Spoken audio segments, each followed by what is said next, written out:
Hello dear students, welcome to Anoop sir maths. आज हम बात करने वाले हैं एक्सरसाइज 2.5 क्लास 9th मैथ्स, है ना। बेसिक्स हमने पढ़ लिया था कि इस पर्टिकुलर एक्सरसाइज में हमें लीनियर रिलेशनशिप को यूज में लेना है और उसकी हेल्प से प्रॉब्लम्स को सॉल्व करना है। तो क्वेश्चन क्या है हमारे सामने? क्वेश्चन है, a learning platform charges a fix monthly fee and an additional cost per digital learning module exist. मतलब आपने किसी लर्निंग प्लेटफॉर्म को ज्वाइन किया तो उसने कहा कि देखो साहब, 100 रुपए तो लगेंगे ही लगेंगे। हमने कहा ठीक है साहब, प्लस आप जितने मॉड्यूल एक्सेस करेंगे उसके भी पैसे लगेंगे। मतलब अगर आपने 2 मॉड्यूल्स यूज में लिए तो आपके अलग पैसे लगेंगे, 100 प्लस दिस मॉड्यूल अमाउंट। मान लो 1 मॉड्यूल की कॉस्ट 50 रुपए है, तो मुझे एक बात बताओ, 2 मॉड्यूल लोगे तो कितने रुपए होंगे? 100 रुपीज। तो टोटल कॉस्ट क्या हो जाएगी? ये तो फिक्स चार्ज है, प्लस ये 100 रुपीज भी प्लस होंगे, तो टोटल हो गए आपके 200 रुपीज। क्या बात समझ में आई भाई? ये कहना चाह रहा है।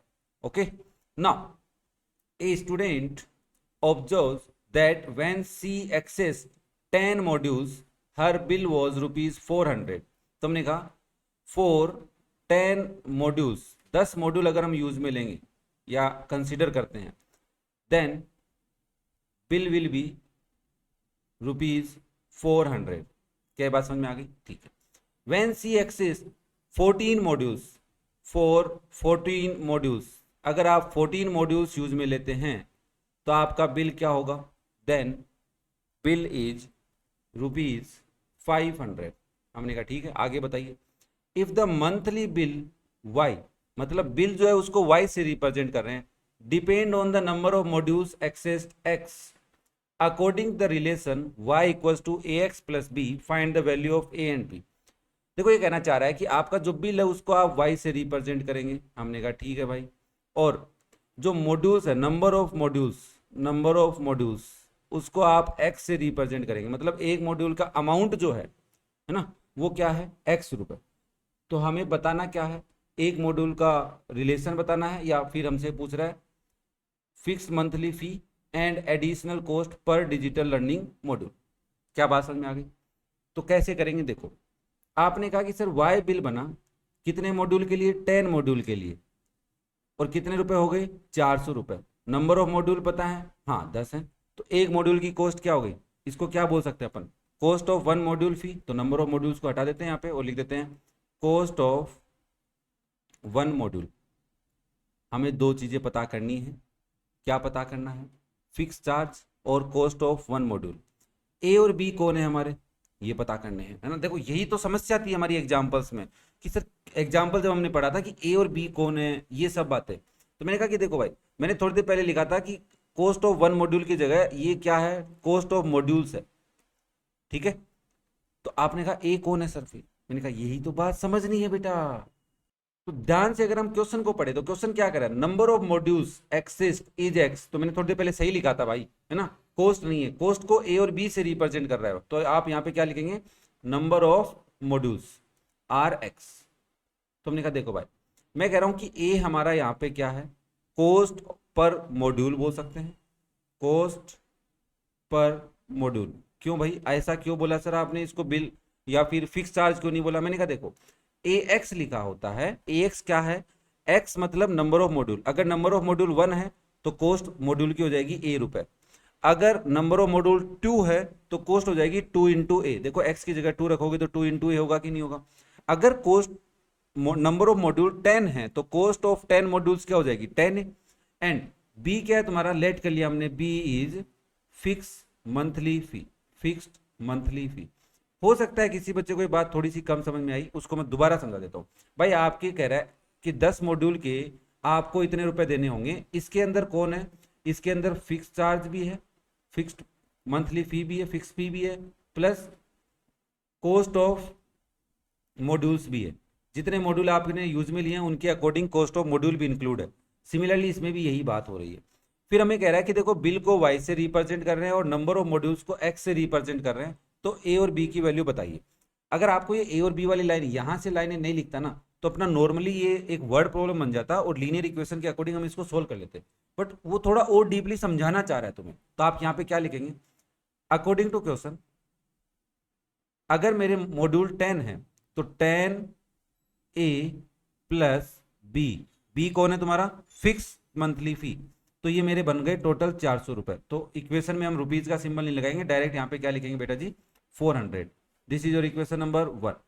एंड दूसरी इक्वेशन क्या है, अगर आप 14 मॉड्यूल्स लेते हैं तो 14 मॉड्यूल्स की कॉस्ट क्या हो जाएगी, 14A plus fix charge B है, और ये कितने रुपए बन गए आपके, 500 रुपए बन गए, 500 rupees. This is your equation number 2।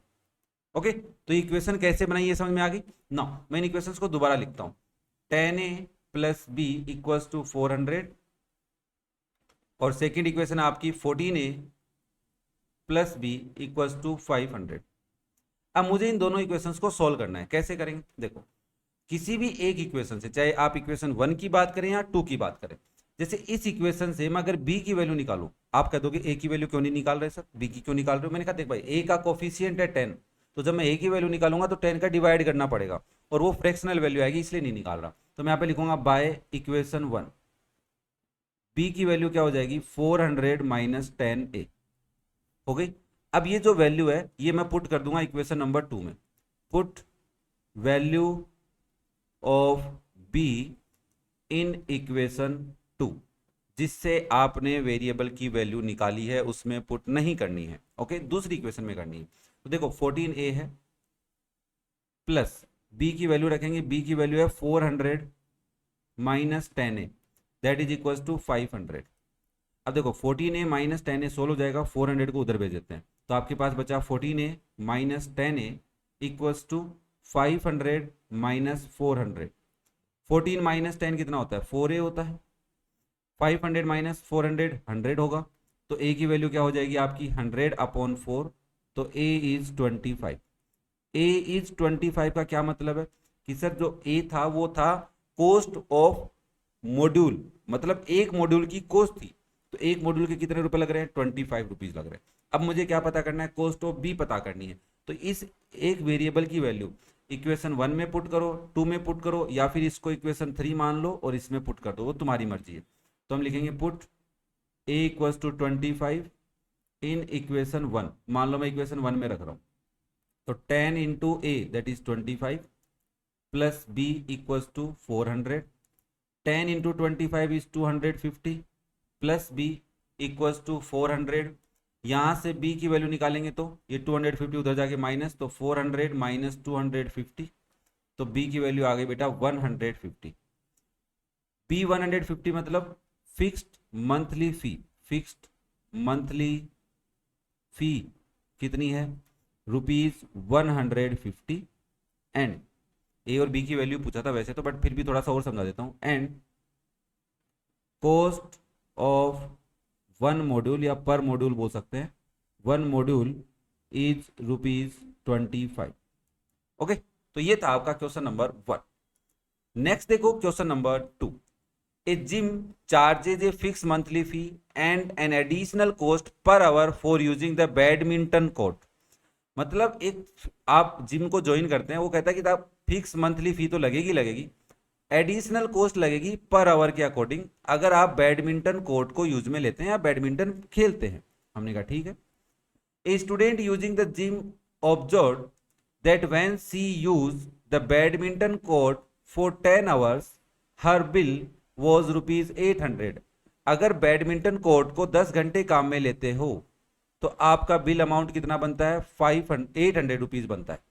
When she used it for 15 hours, her bill was ₹1100. If the monthly bill Y depend on the hours of the use of badminton court X, according to the relation Y equals to AX plus B, find the value of A and B। भाई मुझे एक बात बताओ, A कौन है तुम्हारा और B कौन है, जल्दी से सोच के बताओ, A किसको लेट करोगे और B किसको लेट करोगे समझने के लिए। A है सर हमारा cost of badminton court use, या कॉस्ट पर आवर, मैं यहां पे लिख देता हूं cost per hour use of badminton court. अगर 1 घंटे मैंने बैडमिंटन कोर्ट यूज में लिया है तो उसकी कॉस्ट, और बी क्या है, fixed monthly fee, fixed monthly फी। अब आई थिंक बात और अच्छे से समझ में आ रही है अगर आपने क्वेश्चन नंबर 1 को देखा था तो। अब मुझे बताओ x क्या है तुम्हारा, x क्या है और y क्या है। y तो साफ साफ लिखा हुआ है बिल है, बट x क्या है, hours of the use of badminton court, hours of use badminton court. Badminton court को कितनी देर यूज में लेता हूं उसको मैं x बोल रहा हूं, और y क्या है, टोटल बिल अमाउंट क्या हो रहा है। तो मैंने कहा देखो भाई, मैं यहां पे लिख रहा हूं y इक्वल्स टू हो रहा है ax प्लस बी। तो क्वेश्चन मुझे पहली सिचुएशन बता रहा है कि भाई अगर आप 10 घंटे यूज में लेते हैं तो x की जगह 10 लिखेंगे, b को b रहने देंगे, a को a रहने देंगे, और y की जगह क्या लिखेंगे 800। तो 800 किसके इक्वल हो जाएगा, 10x plus b, and this is your, sorry 10a हो जाएगा, x की जगह तो लिखा ही आपने 10a plus b, and this is your equation number 1। ये आपकी क्या है, 1 इक्वेशन है। नेक्स्ट दूसरी सिचुएशन क्या है, आपको 1100 रुपए देने हैं। कब देने हैं, जब आप 15 आवर्स, तो यहाँ पे हो जाएगा 15a plus b, this is your equation number 2। Again हमारे पास दो इक्वेशन आ गई, किसी एक इक्वेशन से एक वेरिएबल की वैल्यू निकालेंगे। तो आपने यहाँ पे कर देता हूँ बाय इक्वेशन 1, b की वैल्यू क्या हो जाएगी 800 माइनस 10a। अब आप लिखेंगे put value of b in equation 2। First में तो पुट नहीं करेंगे, तो 2 में पुट करोगे तो क्या हो जाएगा, देखो 1100 equals to 15a plus b की वैल्यू क्या है 800 माइनस 10a।